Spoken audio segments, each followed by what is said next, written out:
실리콘밸리 기업 문화는 비슷할 것 같아요. 인력을 최대한 킵하기 위해서 많은 베네핏과 좋은 그런 환경을 만들어줘야 되는 거는 공통적으로 같을 것 같은데, 제가 여기 처음에 들어와서 좀 놀랐던 것 중에 하나는 개인이 가진 주인의식, 책임감? 이게 남다르게 뚜렷했던 것 같아요. 안녕하세요. 저는 리프트에서 현재 프로덕트 디자이너로 일하고 있고요. 동시에 렛미라는 핀텍 스타트업에서 코파운더로 있는 김영규라고 합니다. 반갑습니다. 일단 리프트는 차량 공유 업체인가 동시에 차량 렌탈 서비스도 하고 있고요. 그리고 뭐 트랜짓 아니면 뭐 스쿠터나 바이크 쉐어링 서비스도 하고 있습니다.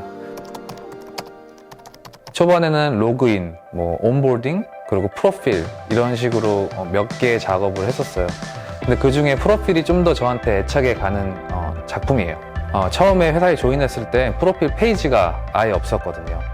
그래서 프로필이 저는 개인적으로 중요하다고 생각했기 때문에 왜 이게 중요하고 어떤 효과를 불러올 수 있고 이거에 따른 유저들의 이익은 어떤 것들이 있는지, 그리고 이것이 가진 비전은 무엇인지 등을 이제 설득하고 끊임없이 대화하는 그런 자리가 필요했었어요. 팀원들도 그렇고 리더십도 그렇고. 그렇게 했을 때 결론적으로는 좋은 성과를 가져오게 됐고, 프로필이라는 드라이버 프로파일 그리고 라이더 프로파일이라는 프로젝트가 생기게 됐었고요.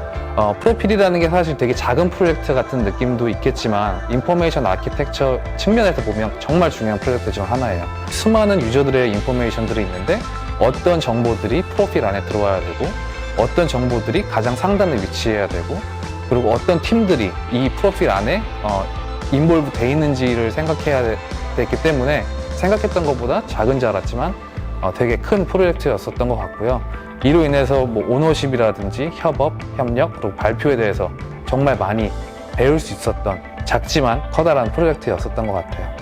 두 번째 작품은 아무래도 스타트업 렛미 프로젝트였는데요. 이제 렛미는 핀테크 회사고 렌딩 P2P 렌딩 플랫폼이에요. 개인과 개인이 돈을 빌려줄 수 있고 그거로 인해서 창출되는 그런 이익이나 이자율 같은 거를 가져가는 그런 시스템인데요. 초창기에 렛미를 런칭했을 때는 가진 데이터나 자료나 리서치 등등이 아무것도 없었어요. 그래서 최선의 가정을 내는 것이 가장 저한테 중요한 임무였었고, 그래서 처음에 런칭할 때는 그래 실험하자라는 생각으로 이제 런칭을 하게 됐었어요. 앱스토어에서 New Apps We Love라는 곳에 피처 되기도 했었고, 그로 인해서 트래픽이 많이 생기기도 했어요.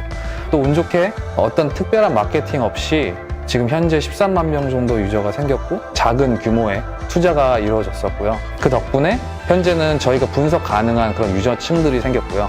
그리고 1년 동안 저희가 끊임없이 수집해온 유저들의 불편사항이라든지 그런 것들을 토대로 최근에는 리브랜딩하고 그리고 새로 경험을 재설계하는 그런 작업을 하고 있는 리디자인을 하고 있고요.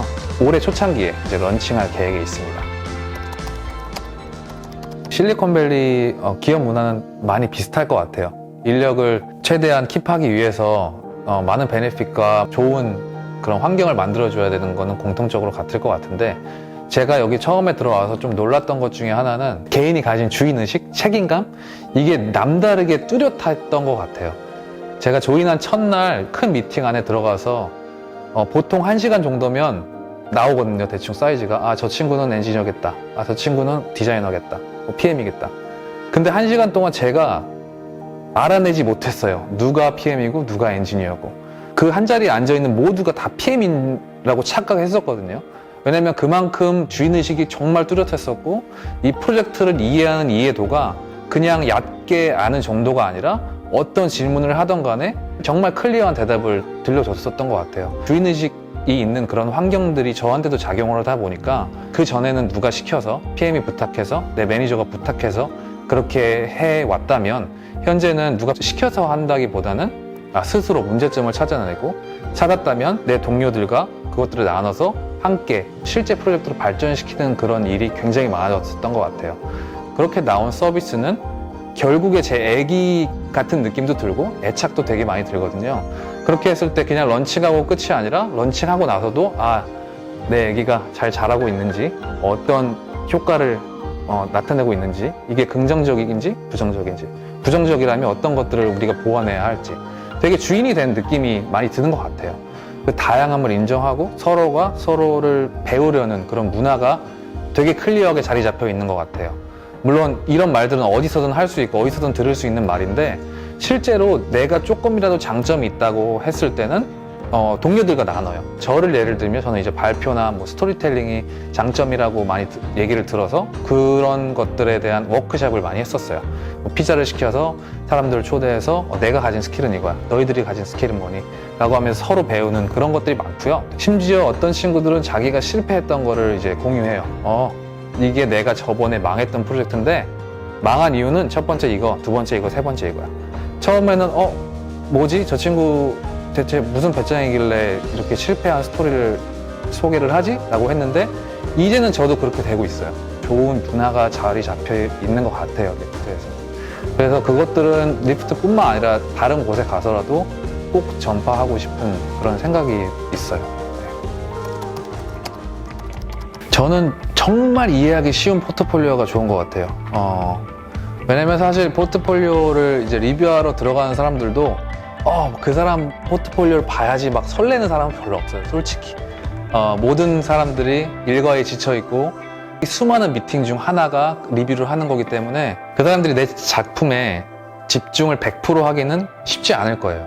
왜냐면 데이터적인 것도 있고 리서치적인 것도 있고 내용이 어렵기도 하고 아이들 동화책 읽어주는 게 아니잖아요.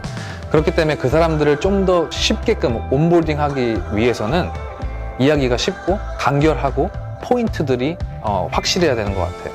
어떻게 문제를 찾게 됐고 어떤 문제가 있었고 그로 인해서 유저들은 어떤 감정을 겪었고 그렇게 우리가 어떤 해결책을 제시했고 어떤 결과를 도출해냈는지 쉽게 말하면 약간 15분짜리의 영화를 본다고 생각이 들게끔 해야 모든 관객들이 이야기에 빠질 수 있게 되는 것 같아요.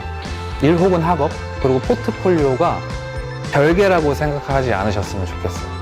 이 포트폴리오가 내가 가지고 있는 것을 이제 쉐어해야 되는 거지 어떤 새로운 직장 인터뷰를 위해서 처음부터 옛날 기억을 꺼내서 짜집기 하는 것이 아니라고 생각하거든요. 단시간 내에 만들어진 스토리가 차곡차곡 그때 상황에 따라서 만들어 놓은 스토리를 이길 수 없다고 생각하거든요. 그래서 뭐 별거 아니더라도 스토리텔링을 생각하시면서 조그만 덱이라도 조그만 PPT라도 만드시면서 그렇게 훈련을 하시면 나중에 포트폴리오가 정말 필요할 때 그때 조금만 손봐서 이제 이야기할 수 있는 그런 기회가 생길 것 같아요. 좋은 디자이너로 계속 활동하고 싶은 동시에 좋은 선생님이 되는 게 제 목표예요. 제 마지막 글자 교가 가르칠 교거든요.